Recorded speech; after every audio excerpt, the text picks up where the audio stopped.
Benaras, the spiritual capital of India, ভারতের সবথেকে পুরাতন শহর।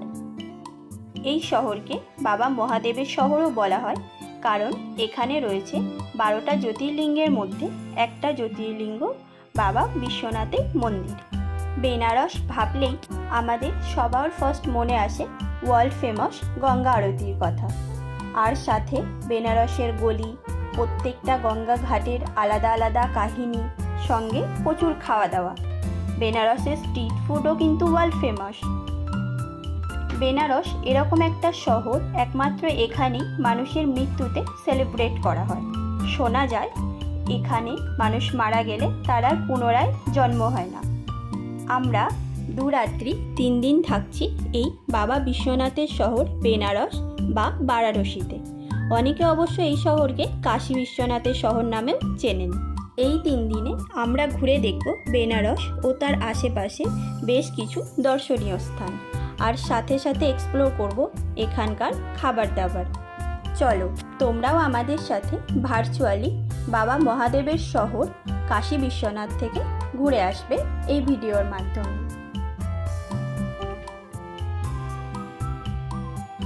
Good morning from Benares. আজ আমাদের বেনারসের ফার্স্ট ডে। আজ আমরা এই শহরের কাছাকাছি কিছু মন্দির ঘুরে দেখব পাবলিক ট্রান্সপোর্টে। তোমরাও চলো দেখি আমরা ফার্স্ট ডেতে বেনারসে কোন কোন জিনিস এক্সপ্লোর করতে পারি। বাই দ্য ওয়ে, আমি Mamata, royal Star Riders RSR YouTube চ্যানেলে তোমাদের সকলকে ওয়েলকাম। হোটেল থেকে বাইরে বেরিয়ে সবের ফার্স্ট আমরা ব্রেকফাস্ট করি। সবাই গুড মর্নিং বলো। আমাদের হোটেল ছিল আশি ঘাটের কাছাকাছি। আজ আমরা ফার্স্ট যাব দুর্গা মন্দির দর্শনে। আমাদের রুম থেকে মন্দিরের ডিস্টেন্স দেখাচ্ছে অ্যাপ্রক্সিমেট 1.5 কিলোমিটার মতো। আমরা মন্দির অবধি হেঁটেই গিয়েছিলাম, টাইম লেগেছিল 10 মিনিট। এই শহরে 3টে প্রাচীনতম মন্দির রয়েছে, কাশী বিশ্বনাথ, মা অন্নপূর্ণার মন্দির ও এই দুর্গা মন্দির। মন্দিরের সামনে 50 টাকা ও 100 টাকায় পুজোর ডালা পাওয়া যায়। আমরা ডালা নিয়ে ভিতরে যাই। মন্দিরে মায়ের পুজো নর্মালি সব দিনই হয়, কিন্তু মেন পুজো হয় নবরাত্রিতে 9 দিনের মধ্যে চতুর্থ দিন। এই দিনে মাকে এখানে কুষ্মাণ্য মা রূপে পুজো করা হয়। এই যে লাল পাথরের মন্দিরটা এখন আমরা দেখছি, এই মন্দিরটি 1760 খ্রিস্টাব্দে আমাদেরই বাংলার রানী ভবানী 50,000 টাকা খরচ করে এই মন্দিরটি প্রতিষ্ঠা করেন। কথিত আছে মহিষাসুর বধের পরে মা দুর্গা নাকি এই মন্দিরেই বিশ্রাম করেছিলেন। মন্দিরের ঠিক বাইরে রাস্তা ক্রস করে অপোজিট সাইডে রয়েছে অটো স্ট্যান্ড। এখান থেকে আমরা একটা অটো বুক করি।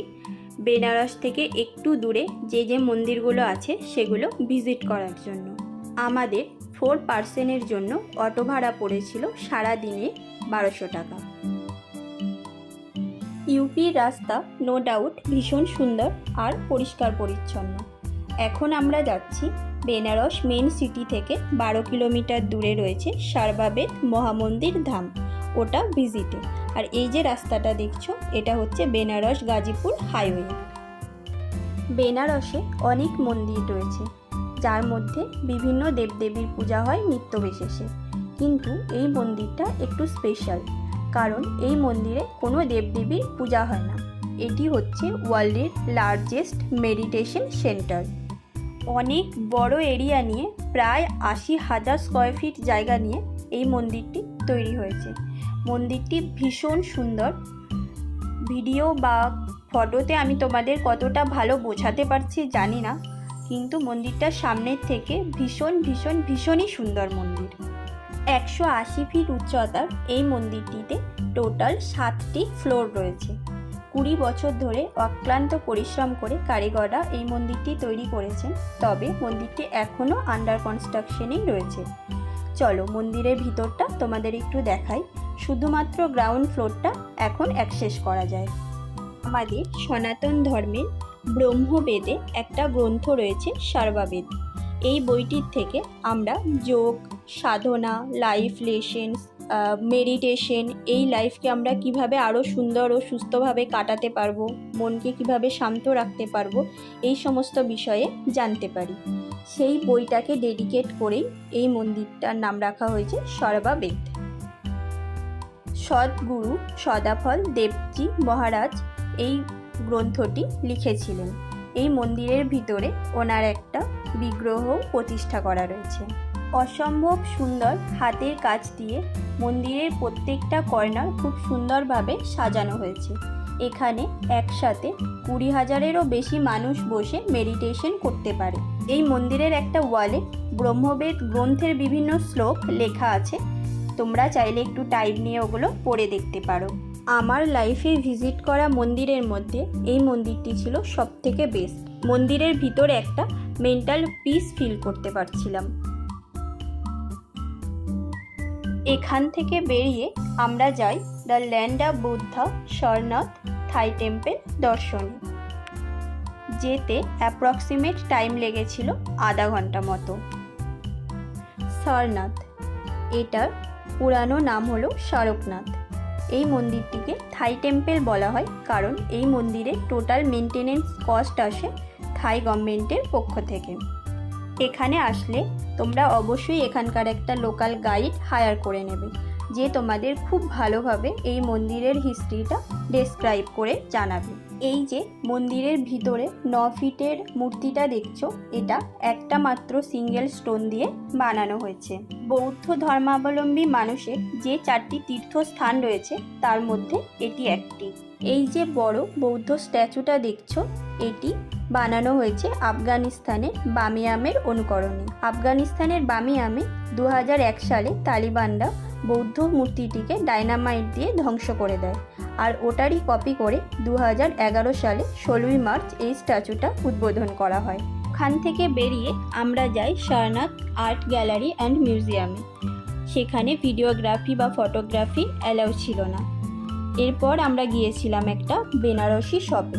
বেনারস এসছি আর বেনারসি দেখব না, সেটা কি হয়? সারনাথ আর্ট গ্যালারির একদম পাশেই বেনারসি শপে আমরা বেশ কিছু শাড়ি দেখি। কোয়ালিটি ঠিকঠাক আর দামও রিজনেবল। এই শপে একটা হ্যান্ড সিল্ক মেশিনও রয়েছে। যিনি সিল্ক মেশিনে বসেছিলেন উনি আমাদের ভালোভাবে দেখাচ্ছিলেন সিল্ক অ্যাকচুয়ালি কিভাবে বোনা হয়।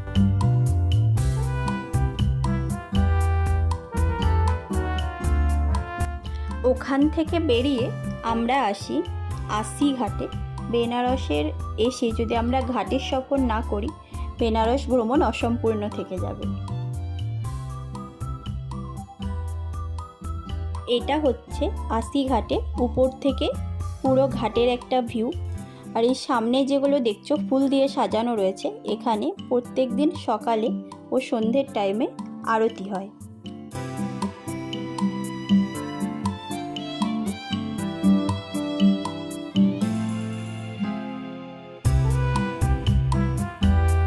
বেনারসের প্রত্যেকটা ঘাট ঘুরে দেখার জন্য আমরা পার পার্সন 500 টাকা করে দিয়ে এই বোটের উপরের লেয়ারের সিটগুলো বুক করি।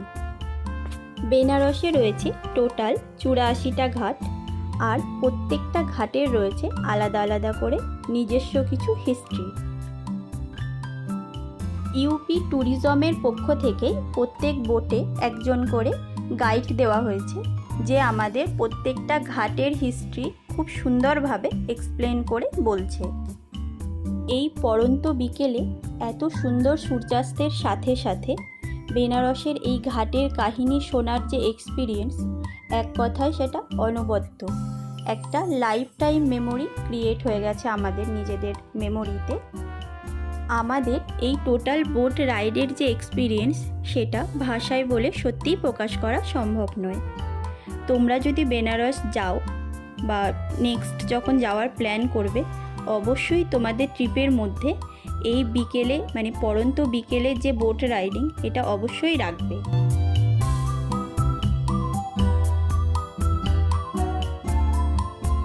এটা হচ্ছে কাশী বিশ্বনাথের মেন ঘাট। মন্দিরের সামনে এই গঙ্গার সাইডেও মন্দিরে প্রবেশ করার জন্য একটা এন্ট্রি গেট রয়েছে। মণিকর্ণিকা ঘাটের একদম সাইড দিয়ে গিয়ে তোমরা এই এন্ট্রি দিয়েও ভিতরে প্রবেশ করতে পারো। প্রথমেই আমি বলেছিলাম বেনারস এরকম একটা শহর যেখানে মানুষের মৃত্যুতেও সেলিব্রেট করা হয়। এই সেই ফেমাস মণিকর্ণিকা ঘাট, যেখানে মানুষের শেষকৃত্য সম্পন্ন হলে মানুষের এই যে জন্ম মৃত্যুর প্রত্যাবর্তন, এখান থেকে চিরতরে মুক্তি পেয়ে যায়, তাদের আর কোনো রকমের পুনর্জন্ম হয় না।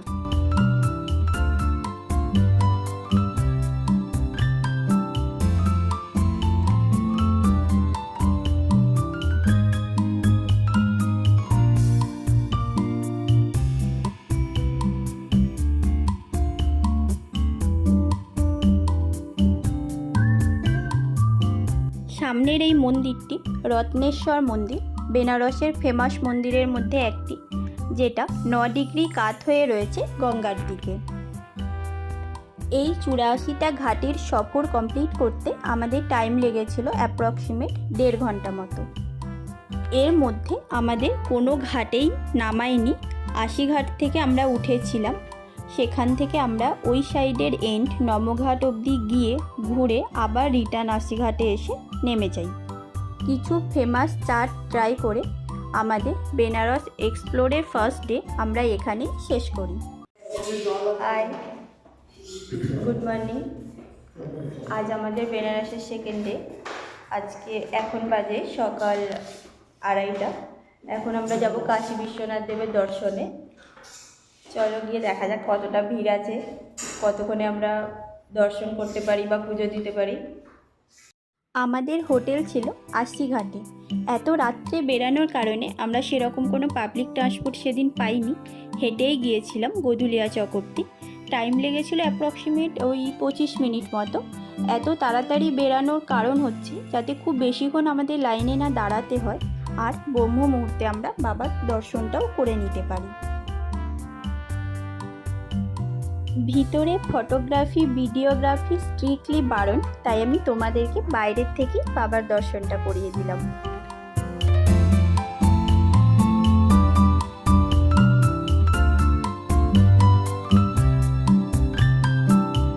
খুব ভালোভাবে বাবার দর্শন করে পুজো দিয়ে আমরা আসি গোধুলিয়া চকের উপরেই একটা ফেমাস ফুড কাউন্টার লক্ষ্মী চায়ওয়ালাতে।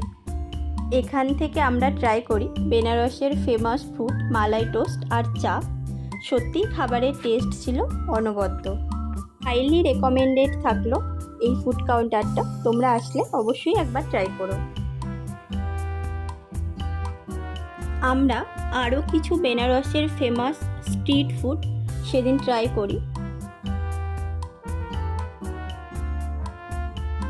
তারপরে আমরা যাই কালভৈরবের মন্দির দর্শনে। কথিত আছে বাবা বিশ্বনাথের দর্শন অসম্পূর্ণ থেকে যায় যদি কালভৈরবের না দর্শন করা হয়।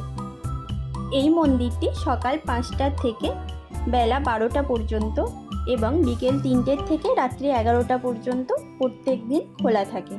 এই মন্দিরে দর্শনের সাথে সাথে অবশ্যই একবার মন্দিরটি পরিক্রমা করে নিও। ঘরে এসে একটু ফ্রেশ হয়ে রেস্ট নিয়ে আমরা গিয়েছিলাম সন্ধ্যা আরতি দেখতে। গঙ্গা আরতি শুরু হওয়ার কোনো এক্স্যাক্ট ফিক্সড টাইম নেই। এটা সানসেটের 30 to 40 মিনিটস আগে স্টার্ট হয়। আমরা 1 ঘন্টা মতো আগে এসে গেছি যাতে খুব সামনের থেকে গঙ্গা আরতি দেখতে পাই আর সাথে তোমাদেরও দেখাতে পারি।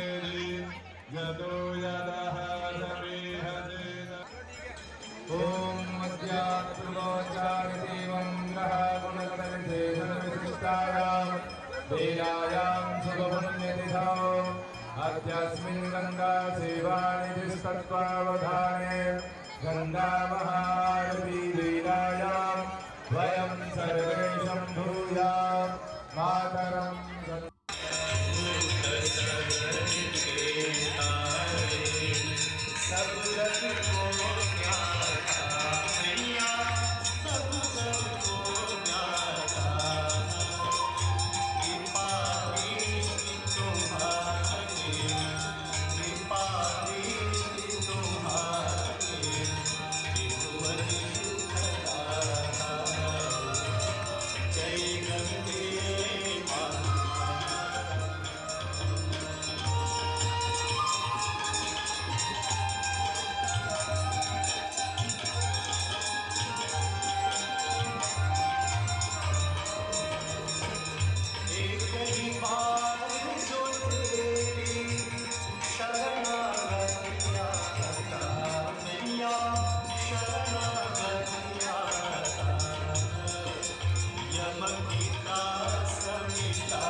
से प्रभु की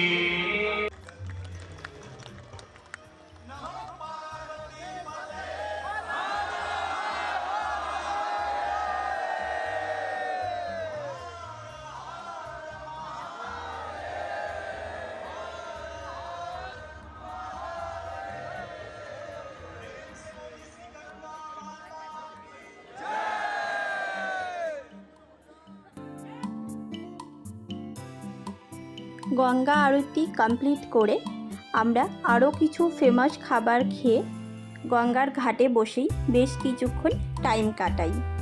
রাত্রে ঘাটের সৌন্দর্য আরও অনেক বেশি। আমি শুনেছিলাম বেনারসের প্রত্যেকটা ঘাটের আলাদাই একটা আকর্ষণ আছে।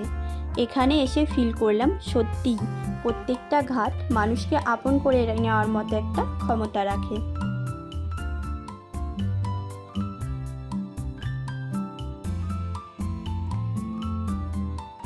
আজ আমাদের বেনারস সফরের থার্ড দিন, মানে লাস্ট দিন। সকাল সকাল রেডি হয়ে তাই আমরা এসে গেছি আমাদের আজকের ফার্স্ট ডেস্টিনেশন শ্রী সত্যনারায়ণ তুলসী মানস মন্দিরে। এই মন্দিরটি 1964 সালে শেঠ রতনলাল সুরেখা প্রতিষ্ঠা করেন। মন্দিরের ভিতরে প্রভু রাম, লক্ষ্মণ ও মাতা সীতার মূর্তি রয়েছে, আর পাশেই রয়েছে শ্রী নারায়ণজির প্রতিমা। এই মন্দিরের ওয়ালে তুলসী মানসজির লেখা যে গ্রন্থ রয়েছে রামচরিতমানস, সেই গ্রন্থের 7টি পাঠের বিভিন্ন শ্লোক এখানে লেখা আছে, আর লেখার সাথে সাথে খুব সুন্দরভাবে চিত্রায়নও করা আছে। মন্দিরের ভিতরে কন্টিনিউয়াসলি রামচরিতমানস বা রামায়ণের শ্লোক পাঠ করা হয়ে থাকে। ফার্স্ট ডেতে আমরা যে দুর্গা মন্দির ভিজিট করেছিলাম তার একদম পাশেই আছে এই সত্যনারায়ণ তুলসী মানস মন্দিরটি। এরপর আমরা যাই সংকটমোচন হনুমান মন্দিরে। কথিত আছে তুলসী মানসজি হনুমানজির দর্শন পেয়েছিলেন যেই স্থানে, সেই স্থানেই এখন হনুমানজির এই মূর্তিটি রয়েছে। তুলসী মানসজিকে দর্শন দেবার পর হনুমানজি নিজেই এই মাটির রূপটি ধারণ করেন এবং পরবর্তীকালে তুলসী মানসজি এই মন্দিরটি স্থাপন করেন। এখান থেকে বেরিয়ে আমরা গিয়েছিলাম রামনগর ফোর্টে। এই ফোর্টটি 1750 সালে কাশী নরেশ মহারাজ বলবন্ত সিং তৈরি করেন। বর্তমানে এই রাজারই বংশধর অনন্ত নারায়ণ সিং এখানেই বসবাস করছেন। এই ফোর্টটি একদম গঙ্গার ধারে অবস্থিত, যে তুলসী ঘাট রয়েছে তার ঠিক অপোজিটে। ফোর্টের ভিতরে একটা মিউজিয়ামও আছে, যেখানে পার পার্সন টিকিট প্রাইস রয়েছে 80 টাকা। মিউজিয়ামের মধ্যে বিভিন্ন ধরনের শিকারের অস্ত্রশস্ত্র, শিকার করা পশুদের চামড়া দিয়ে বানানো বিভিন্ন আসবাবপত্র, পালকি, পুরানো দিনের অনেক গাড়ি, এগুলো সব সংরক্ষণ করে রাখা রয়েছে। এই ফোর্টের মধ্যেই বেশ কিছু সিনেমার শুটিংও হয়েছে, যেরকম আমাদের বাংলা ছবি হর হর ব্যোমকেশ, এছাড়া হিন্দি ফেমাস ছবি ব্রহ্মাস্ত্র সিনেমারও বেশ কিছু শ্যুট রয়েছে এই ফোর্টের মধ্যেই। ব্রিজের উপর থেকে গঙ্গা ঘাটের সাইডে ফোর্টের যে ভিউ দেখা যাচ্ছে সেটাও অসম্ভব সুন্দর। এখান থেকে বেরিয়ে আমরা যাব বারাণসী হিন্দু ইউনিভার্সিটিতে। 1916 সালে এই 1300 একর জায়গা নিয়ে তৈরি হওয়া ইউনিভার্সিটিটি এখনও অবধি এশিয়ার বৃহত্তম ইউনিভার্সিটি। ইউনিভার্সিটির এই একই গ্রাউন্ডের মধ্যে এভরি টাইপ অফ এডুকেশন, যেমন ধরো technical, medical, agriculture, music, everything একই ক্যাম্পাসের মধ্যেই প্রোভাইড করা হয়। বারাণসী হিন্দু ইউনিভার্সিটি 1916 সালে 4 ফেব্রুয়ারি মদনমোহন মালব্যে দ্বারা বসন্ত পঞ্চমীর দিনে উদ্বোধন করা হয়েছিল। এখন আমরা দেখব এই ইউনিভার্সিটি গ্রাউন্ডের মধ্যেই বিড়লা গ্রুপ অফ ইন্ডাস্ট্রির তৈরি করা বিড়লা মন্দির, যেটি 1966 সালে প্রতিষ্ঠা করা হয়। এই মন্দিরের ভিতরে শিবলিঙ্গের সাথে সাথে আমরা পঞ্চমুখ মহাদেবেরও দর্শন করি। ভীষণ সুন্দর আর অনেক বড় এরিয়া নিয়ে তৈরি করা হয়েছে এই মন্দিরটি। মন্দিরের ভিতরে ভিডিওগ্রাফি বা ফটোগ্রাফি অ্যালাউ নেই, তাই আমরা বাইরেই বেশ কিছু ফটো ভিডিও শ্যুট করে ওখান থেকে বাইরে আসি।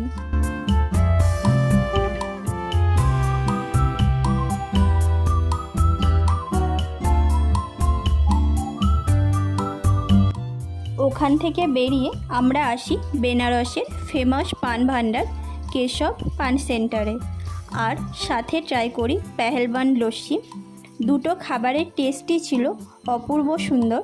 তোমরা যদি বেনারস আসো অবশ্যই এই দুটো ফেমাস শপ থেকে পান আর লস্যিটা ট্রাই করবেই। আজ আমাদের বেনারসের লাস্ট ডে।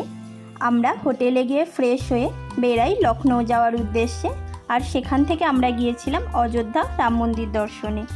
দুটোরই ভিডিও আসছে আমাদের এই YouTube channel Royal Star Riders পেজে, তাই অবশ্যই আমাদের চ্যানেলটা সাবস্ক্রাইব করে রেখো। Thank you.